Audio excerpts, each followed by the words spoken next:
Estás escuchando Futuros Desiertos.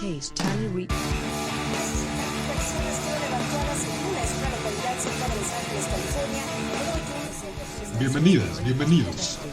En este podcast buscaremos entender nuestros tiempos desde los pasados y futuros presentes en la literatura, la cultura pop y las narrativas contemporáneas. Nuestra ruta partirá desde la ciencia ficción, pero a veces la realidad nos pone a prueba. Personas humanas y entidades inteligentes ajustan sus dispositivos de recepción y escucha. Naveguemos por los tiempos en estas ondas de sonido. Transmitiendo desde un punto incierto del Pacífico, soy el profesor Distopías, y esto es Futuros Desiertos.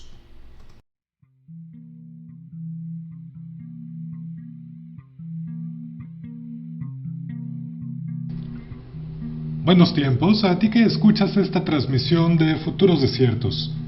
Gracias por atender a estas ondas de sonido y acompañar las narraciones, preguntas y reflexiones que nos brindan tanto la ciencia ficción como los devenires históricos propios y ajenos. En esta ocasión, creo pertinente comenzar este podcast con la pregunta a la que nos lleva la novela Instrucciones para un descenso al infierno, de la autora Doris Lessing. ¿Qué harías un día antes de que te apliquen electrochoques en el cerebro? A partir de este interrogante, transitaremos por los escabrosos terrenos de la antipsiquiatría, la guerra, la teoría crítica y los peligros de la posmodernidad, entre otras cosas. Comencemos.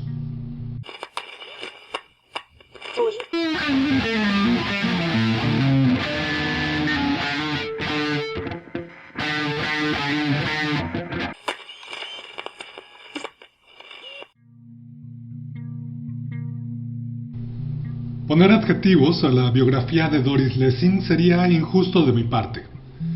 Nació en 1919, en Kermanshah, Persia, lo que es actual territorio iraní. A los 6 años de su nacimiento, se trasladó junto con su familia a Rodesia del Sur, una de las tantas colonias británicas en África, que pasó a llamarse Zimbabue tras su independencia en 1980. Frente a los ojos de Lessing cruzaron pues las grandes transformaciones del siglo XX, tal vez no de forma directa, pero su atención y sensibilidad a la historia y a las realidades sociales que fue experimentando en los diversos territorios que habitó durante su vida, le valieron la inspiración para su prolífica obra como escritora. Relata haber atravesado una infancia complicada, en buena medida por la forma de crianza ejercida por su madre, lo que le llevó a emanciparse de su familia a los 15 años y a abandonar una escuela religiosa a la que asistía. A partir de entonces continuó estudiando de forma autodidacta, poniendo especial énfasis en la literatura, sociología y política. Durante su juventud crece su interés en las ideas marxistas y el comunismo, que fue transformándose gradualmente en conjunto con el mismo cambio ideológico que se fue dando en el mundo, lo que se refleja en su obra siempre desde una perspectiva crítica, con un lenguaje conciso y sin aspavientos, jugando acaso con las metáforas permitidas por la narrativa y la ciencia ficción, pero nunca con el eufemismo barato de la posmodernidad. Según se describe en múltiples reseñas biográficas de esta autora, la intención de su obra no fue la de adoptar una posición política en concreto, más allá de rescatar relatos ya de corte autobiográficos o ya de corte ilustrativo de la época y los cambios sociales que vivió. Aunque sus textos están siempre atravesados por posturas anticolonialistas, antisegregacionistas, ambientalistas, esto desde la perspectiva de género, y continuamente cuestionando las formas hegemónicas del ejercicio del poder. Justamente, el tema central del libro que nos ocupa es la antipsiquiatría y los paradigmas dominantes en la comprensión de la salud mental. Siempre en la búsqueda de la congruencia ideológica en un convulso mundo caracterizado por guerras, estallidos sociales, violencia estructural y un cambio tecnológico más acelerado que la propia capacidad humana de discernir las implicaciones del mismo, renunció al Partido Comunista Británico al revelarse los crímenes del estalinismo en 1956.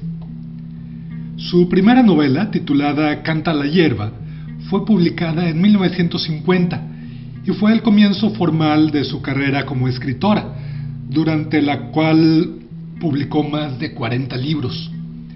Enfocada en un estilo más bien realista, durante poco más de una década se decantó por el género de la ciencia ficción, escribiendo la saga de 5 novelas llamada Canopus en Argos, durante la cual discurre sobre varias sociedades en distintos momentos de su desarrollo. Y el primer libro con el que incursiona en el género es precisamente Instrucciones para un descenso al infierno. En lo personal, debo señalar que es el único libro que he leído de la autora, por lo que no podría hacer un juicio respecto al estilo de Doris Lessing ni a la profundidad de su propuesta. No obstante, es necesario señalar que ganó todos los premios posibles en literatura en Europa, incluyendo el Premio Príncipe de Asturias en 2001 y el Nobel en 2007. Situaciones que le encantaban, y nadie más que uno de sus gatos podría reprochárselo. Esto es debido a que cuando le dan el Nobel, no acudió a recibirlo debido a su edad avanzada. De tantas llamadas que recibía en casa para entrevistas y esas cosas, uno de sus gatos estaba muy molesto, lo cual era motivo de preocupación para ella. Bien sabido es que para los gatos, las entrevistas y los premios Nobel son poco menos que frivolidades, y probablemente motivos de sobra tendrán para pensar en ello. Por azares de la vida, mi primer acercamiento a este libro fue hace alrededor de 12 o 13 años, y llegó como suelen llegar las buenas historias, de forma espontánea en medio de un viaje. Años después, también así me desprendí de ese libro, regalándolo a un viajero que provenía de Oregón, mismo lugar de origen de la persona que me lo regaló en un principio. Confío en que ese libro continúa en viaje constante, tal vez en Sudamérica, tal vez en este justo momento en alguna carretera. Solo espero que no esté acumulando polvo en alguna repisa. Tal vez sea que la consecución de la libertad está presente de una u otra manera en sus letras, y es justo desde una extraña paradoja que aborda este problema en su novela de 1971, Instrucciones para un descenso al infierno. En un principio no es una lectura fácil. Lessing utiliza el recurso del monólogo interno para introducirnos en el relato, lo cual lleva a experimentar cansancio, confusión y angustia durante varias páginas, alrededor casi de una tercera parte del libro. Y es una perfecta ejecución narrativa para la situación en la que nos envuelve, la de un individuo que fue encontrado vagando por Londres en 1969, divagando y con posibles alucinaciones. Internado en un hospital psiquiátrico, el texto va saltando entre los diálogos que un par de médicos tienen con el protagonista y el propio flujo de conciencia experimentado por este en medio de sus alucinaciones. La ausencia de un capitulado formal en el libro, así como la presencia de pensamiento desgregado que llega de golpe en ocasiones como oleadas que vuelven difícil respirar, aportan sustancialmente a la incomodidad que puede llegar a provocar la lectura. Y no es para menos, ya que desde el título nos anticipa de qué se va a tratar. Sería necio renegar de la experiencia. Entonces, ante la interrogante respecto a la identidad del paciente, trataremos de irla descifrando gradualmente, a partir de las claves que aparentemente vamos encontrando. Y me encanta el ejercicio al cual nos invita Lessing. Nos recuerda que una metáfora es una metáfora, y por más elementos simbólicos que encontremos en el viaje interno al cual nos llevan las alucinaciones del paciente, nada de esto es susceptible de interpretación etiológica respecto a su estado. Hay veces que una pipa es eso, una pipa. Y una alucinación. Y tal vez desde la antipsiquiatría hay un par de cosas que decir al respecto. Las promesas que los dioses, grabadas en piedra, hicieron a los primates que miraban las estrellas, siguen impulsando los vientos desde sus nichos sagrados, con el arbitrio rapaz que desgaja la propia piedra de las montañas, para pulir la inexorable senda de la omnipresencia de los símbolos que nos dejaron a quienes creímos domar el fuego y la carne.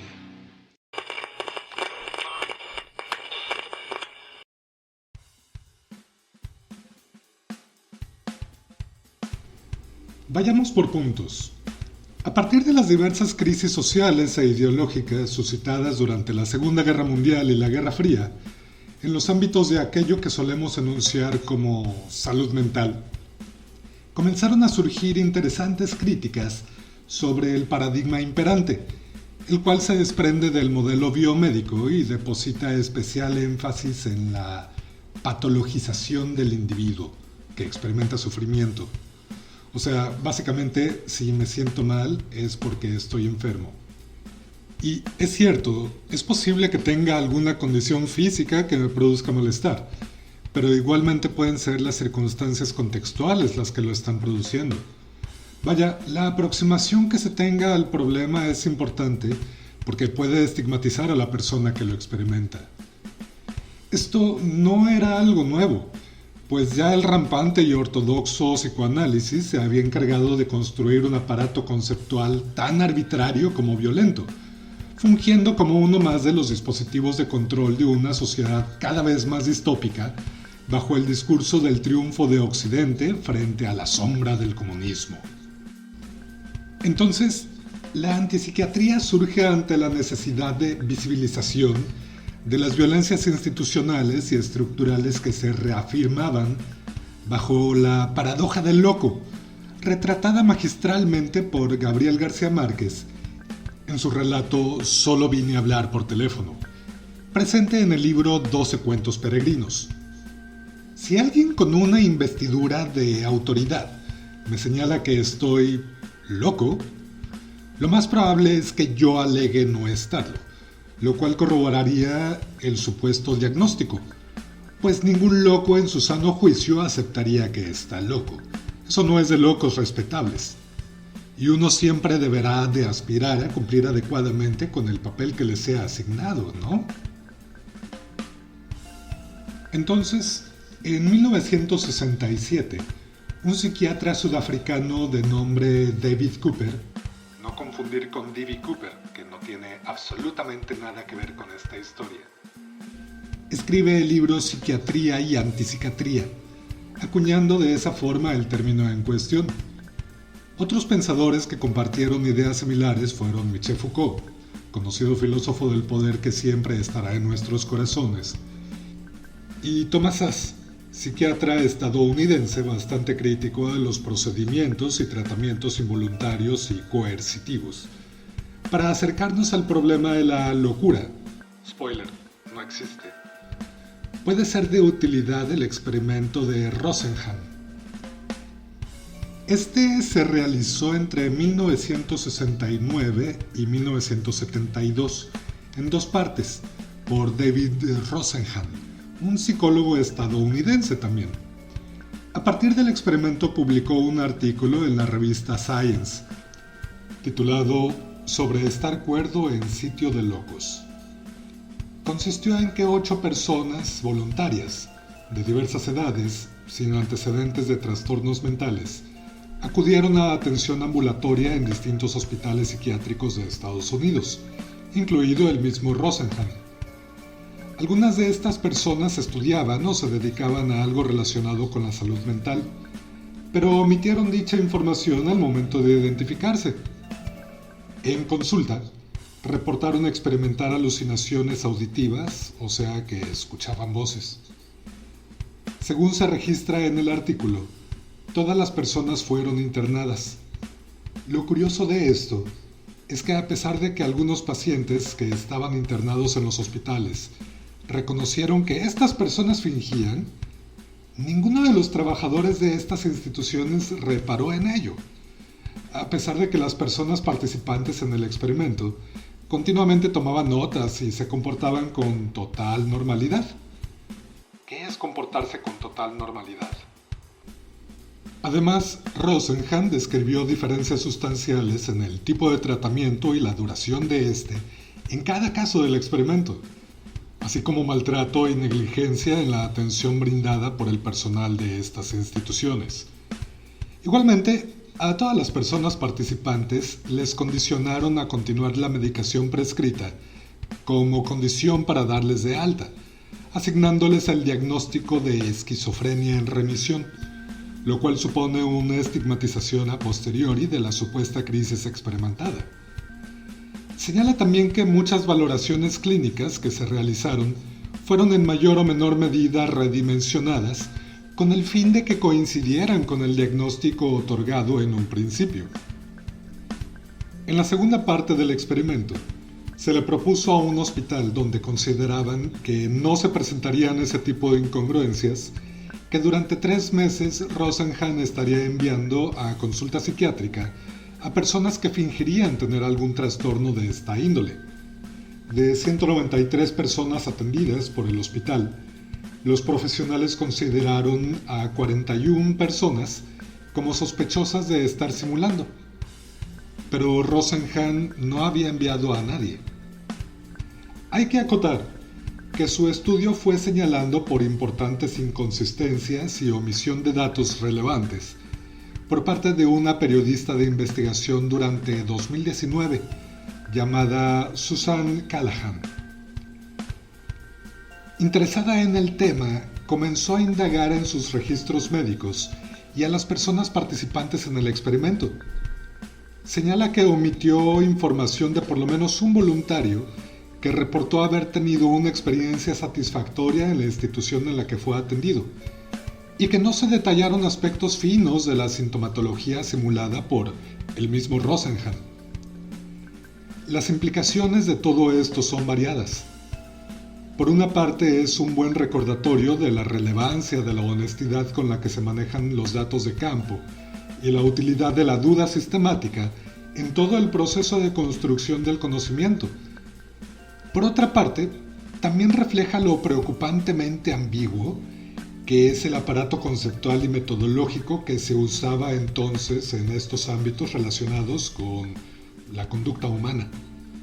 Un problema vigente al día de hoy.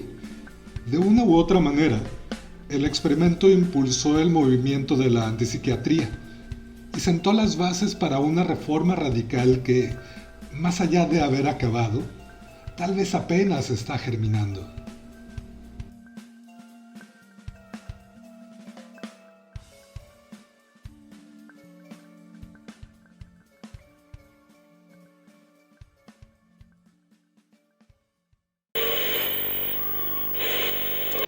Tan pretenciosos como para darle vida a los dioses y darle nombres a las cosas, clasificarnos por sobre quienes no voltean al cielo, a quienes no retaron a la gravedad, a quienes prefieren el tacto de los senderos de tierra en las plantas de los pies. Fabricamos nubes, fabricamos mundos etéreos, fabricamos torres inmensas y luego las derribamos. Nos distanciamos del suelo, pero también nos enterramos en los escombros de nuestros templos, orando por el fuego de la verdad en turno. Te vendo mi experiencia, te ofrezco una temporada de huracanes en las paradisíacas playas de un zoológico humano. Fabricamos un eco tan profundo que nos llevó a imaginar la libertad en un planeta que lo tiene todo, menos albedrío y supervisión de un ojo que recorra las nubes de narraciones que irradiamos al mismo viento con antenas y fábricas y volcanes de silicio.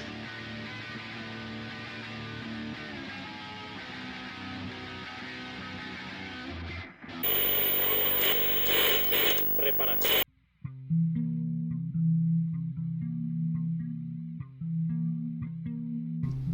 Regresemos a Instrucciones para un descenso al infierno.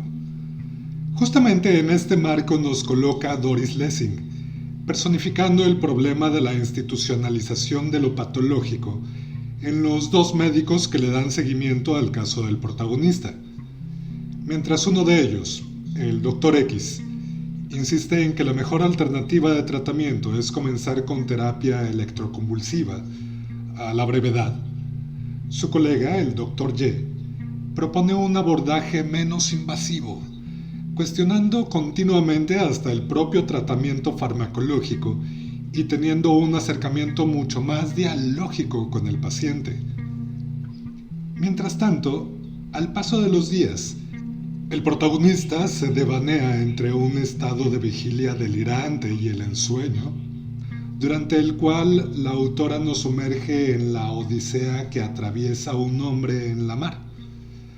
Por alguna razón navegaba el mar de los Sargazos en un pequeño barco, junto con varias personas más.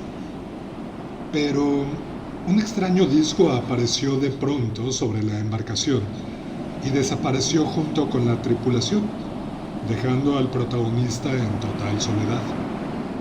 Ante la imposibilidad de pilotar la nave en soledad, decide improvisar una pequeña balsa y abandonarse a la deriva de las corrientes marinas. Comienza entonces una travesía bastante lisérgica, en la que llega a una peculiar isla, primero ayudado por una marsopa que le rescata de ahogarse, luego de dos felinos grandes que le escoltan en su exploración de la isla, hasta que llega a una peculiar ciudad en ruinas.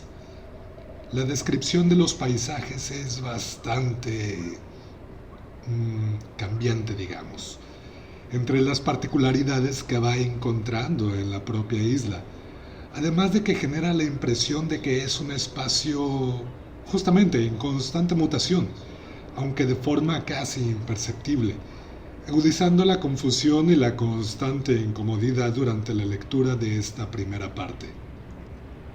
En estos escenarios oníricos, cada uno de los seres con los que el personaje se va encontrando funcionan como referencias mitológicas en un viaje interno que le lleva a una confrontación continua con su propia existencia.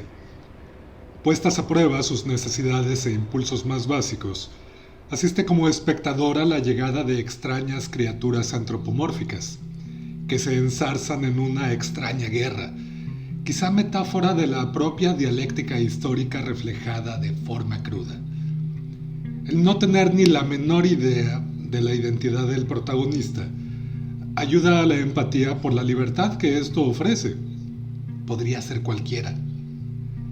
Este ansía que regrese el extraño disco que se llevó a sus acompañantes, a quienes menciona continuamente en su monólogo, con una mezcla de nostalgia y angustia constante por haber sido abandonado a su suerte. Lessing aprovecha también para hacer una fuerte y puntual crítica del efecto antropogénico en los ecosistemas que habitamos, el propio impacto de las guerras y el egoísmo humano.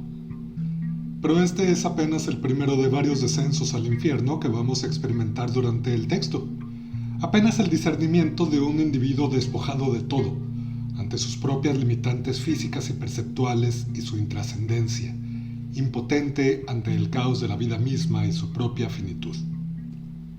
Si acaso ya nos estábamos habituando a lo extraño del relato, entonces es cuando el disco regresa, al fin, por el protagonista, y trastoca totalmente su percepción del tiempo, el espacio, la vida en la Tierra, permitiéndole observar las corrientes de la historia, organismos constituidos por cada una de las profesiones y oficios de la humanidad, como si los hábitus planteados por Bourdieu estuvieran vivos, conformados por todas las generaciones que han replicado el mismo capital cultural, apreciando el baile de los planetas en el sistema solar como aros palpitantes, en una cíclica representación determinada por la elipse de su órbita, y cómo es que gradualmente la Tierra va intoxicando la armonía del resto del sistema debido a la agresividad, irresponsabilidad y la incongruencia de la especie humana. Porque las narraciones siempre pueden ser un poco más extrañas y psicodélicas. Siguiendo con los relatos fragmentados, en esta palpitación de historias que bien pudo haber inspirado el estilo de autores como Neil Gaiman, Lessing cambia el escenario para especular agradablemente con esta idea que siempre resulta tentadora respecto a la posibilidad de que hayan existido anteriormente otras civilizaciones humanas o protohumanas, igual o más inteligentes que nuestra especie, respecto a las cuales no tenemos evidencia arqueológica aún. Comienza a describir un supuesto evento en algún momento del tiempo, primero con una narrativa mitológica, dándoles el carácter de dioses a estas entidades, posteriormente como si fuese un congreso con los representantes de las distintas civilizaciones que habitan el sistema solar, construyendo la unidad colectiva nombrada armonía. Apenas se comienza a dimensionar qué diantres está sucediendo, cuando se establece por parte de este congreso la necesidad imperante de enviar a la Tierra a emisarios cuya misión sea impulsar las leyes de la armonía misma, que se resumen en, básicamente, amarse los unos a los otros. Pero para ello, los emisarios deberán olvidar su misión y llevar una vida normal hasta que recuerden. En este punto de la alegoría, mitad mitología, mitad ciencia ficción espacial, la autora juega con la idea de equiparar a la ciencia con una religión, lo que se aprecia en el siguiente fragmento. De hecho, el rasgo más distintivo de esta nueva religión, motivo principal de su ineficacia, es su empeño en dividir, compartimentar, encasillar, y uno de sus más lamentables efectos es el recelo de las palabras y el uso torpe de las mismas. Reafirma de esta manera entonces su crítica al dogmatismo cientificista, que me remite a las ideas de Yuval Noah Harari en su libro Homo Deus. Pero antes de escucharlas, hagamos una pequeña pausa en la transmisión.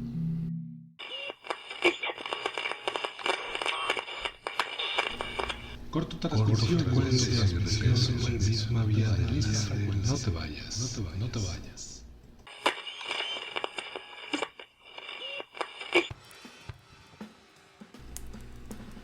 Religión y tecnología bailan siempre un tango delicado. Se empujan, dependen la una de la otra y no pueden separarse demasiado. La tecnología depende de la religión, porque cada invento tiene muchas aplicaciones potenciales y los ingenieros necesitan que algún profeta haga la elección crucial y señale el destino obligado. Así, en el siglo XIX, los ingenieros inventaron las locomotoras, las radios y los motores de combustión interna. Pero, tal como demostró el siglo XX, se pueden usar estas mismas herramientas para crear sociedades fascistas, dictaduras comunistas y democracias liberales. Sin algunas convicciones religiosas, las locomotoras no pueden decidir hacia dónde ir. Por otro lado, la tecnología suele definir el alcance y los límites de nuestras visiones religiosas, como un camarero que delimita nuestro apetito al ofrecernos un menú. Las nuevas tecnologías matan a los dioses antiguos y dan a luz a otros. Esta es la razón por la que las deidades agrícolas eran diferentes de los espíritus de los cazadores y recolectores, por la que los obreros de las fábricas fantasean con paraísos diferentes de los campesinos, y por la que las tecnologías revolucionarias del siglo XXI tienen muchas más probabilidades de generar movimientos religiosos sin precedentes que de revivir credos medievales. Fragmento del capítulo La Revolución Humanista, en el libro Homo Deus.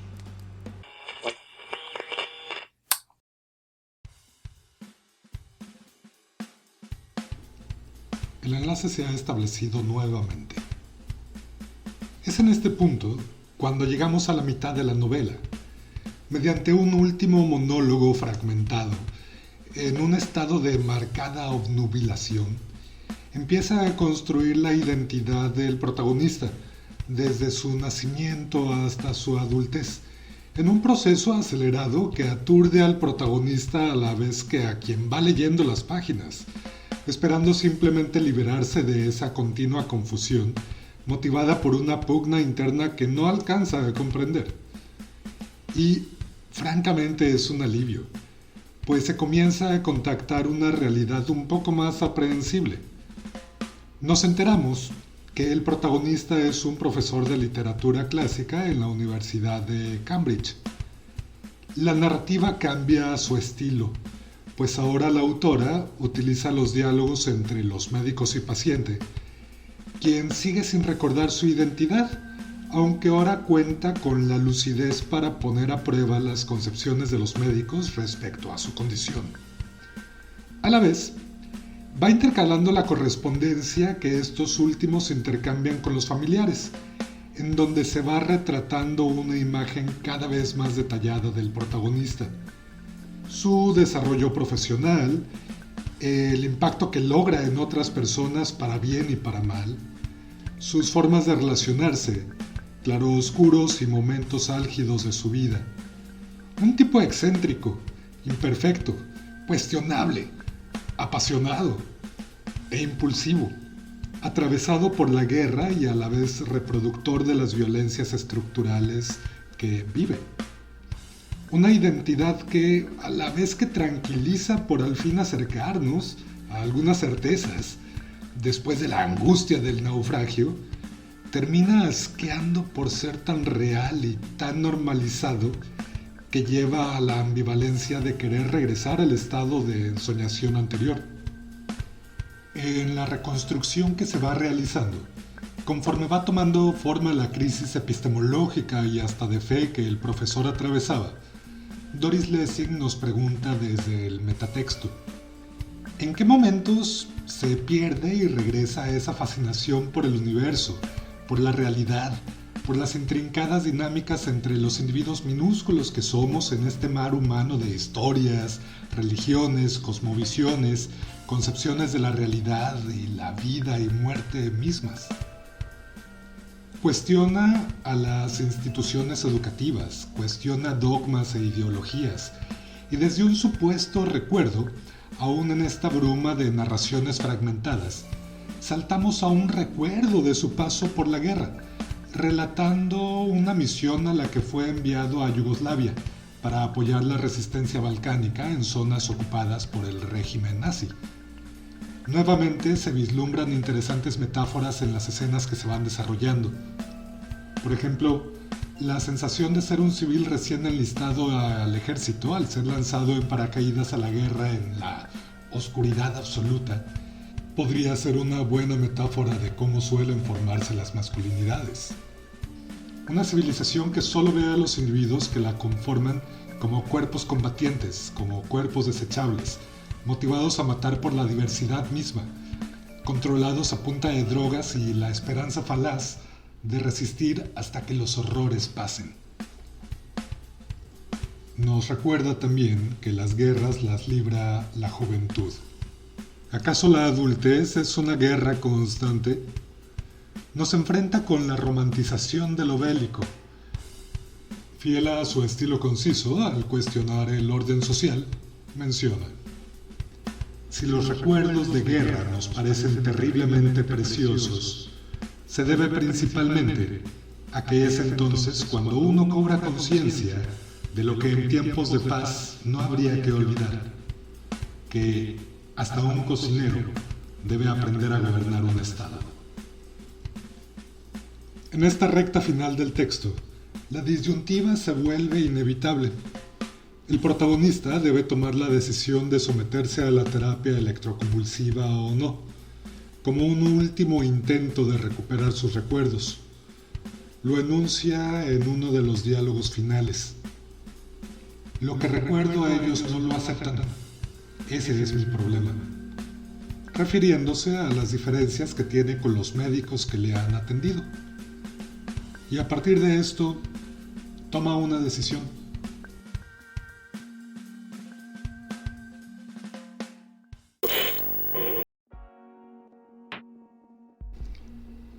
Esta aproximación inicial a la obra de Doris Lessing me ha resultado bastante grata, pues aunque su estilo aparente ser demandante sobre todo al comienzo, construye una atmósfera ideal para someter a debate la concepción misma de la psicopatología y los diversos temas que de ahí se desprenden, la eterna lucha de clases de nuestra arrogante especie y el control social ejercido institucionalmente. Particularmente, en torno a la antipsiquiatría es obvio que las ideas desarrolladas en esta transmisión no son más que una aproximación general a los orígenes históricos de esta, y que a la fecha es un debate que continúa vigente, habiéndose ramificado en conceptos tan diversos como la psiquiatría crítica, la postpsiquiatría, la alterpsiquiatría, entre otros planteamientos bastante interesantes. Todas estas propuestas coinciden en que es necesaria una reestructuración de fondo de las mismas instituciones en las que se reproduce el estigma de los trastornos mentales. No obstante, por atractivas que resulten estas ideas, es importante acotar que no constituyen una panacea ante las problemáticas que vislumbramos, sino que son propuestas que dependerán de la evidencia científica para demostrar su validez o colapsar en el intento. Ahora bien, no está de más recordar lo delgada que puede ser la frontera entre la crítica a las violencias estructurales que podemos presenciar y experimentar, y el ver complots conspiranoicos hasta en la sopa de letritas. A veces una pipa es simplemente eso, y por más malévolas que puedan ser las oscuras corporaciones multinacionales que controlan el mundo mediante fármacos y discursos, a fin de cuentas están conformadas por seres humanos, tan imperfectos como cualquiera, con sus sesgos, prejuicios, pensamiento mágico, conductas de evitación y la motivación de sobrevivir ante la agobiante incertidumbre del día a día. Y enfrentar esos problemas requiere políticas públicas objetivas, investigación y divulgación, así como espacios sociales que promuevan la autonomía y la colaboración más allá de las subjetividades identitarias. No es una labor fácil, pero para ello compartiré un par de recomendaciones adicionales, desde cuya óptica se podría ampliar la discusión propuesta por Doris Lessing, así como lo han hecho tantas otras personas en distintos tiempos.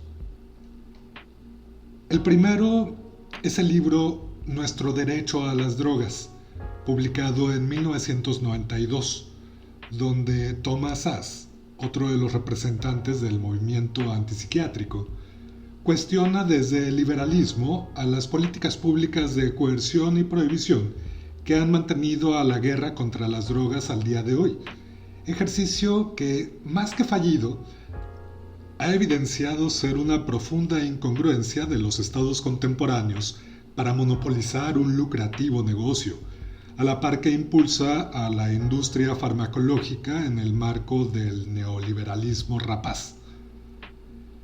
Segundo, el libro Cynical Theories, de Helen Pluckrose y James Lindsay, publicado en el 2020. En este, realizan una punzante crítica a la posmodernidad y el efecto que sus metanarrativas han provocado en la academia, en tiempos donde el diálogo de ideas está en riesgo ante una paradójica despolitización de lo político en aras de ostentar la razón desde argumentos muchas veces tautológicos, y el regreso de los autoritarismos en forma de fichas, bajo la máscara de aparente interseccionalidad y abordajes críticos. Igualito que en Twitter. Bajo los planteamientos de dicho ensayo, es probable que la mayoría de los argumentos que he esgrimido en esta transmisión puedan ser refutados. Solamente espero ser capaz de cambiar mi comprensión de estos problemas antes de que sea demasiado tarde. Dicho todo esto, si desean establecer contacto para ampliar o refutar las ideas aquí planteadas, o proponer nuevas, la cuenta de Twitter es @futurodesierto. Ahí también notifico cada vez que hay una nueva transmisión y comparto algunas de las reflexiones surgidas durante la lectura de los textos que le dan sentido a este podcast. También a veces comparto memes de gatitos. Nuevamente, muchas gracias por su escucha. Los comentarios que han hecho llegar, que son tan valiosos, le dan sentido a este desierto atemporal. Una vez más, gracias por escuchar Futuros Desiertos. Allá, al otro lado del flujo de tiempo que converge en estas ondas de sonido.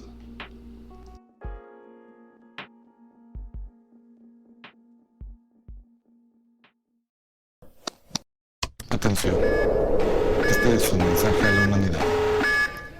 Atención, este es un mensaje a la humanidad.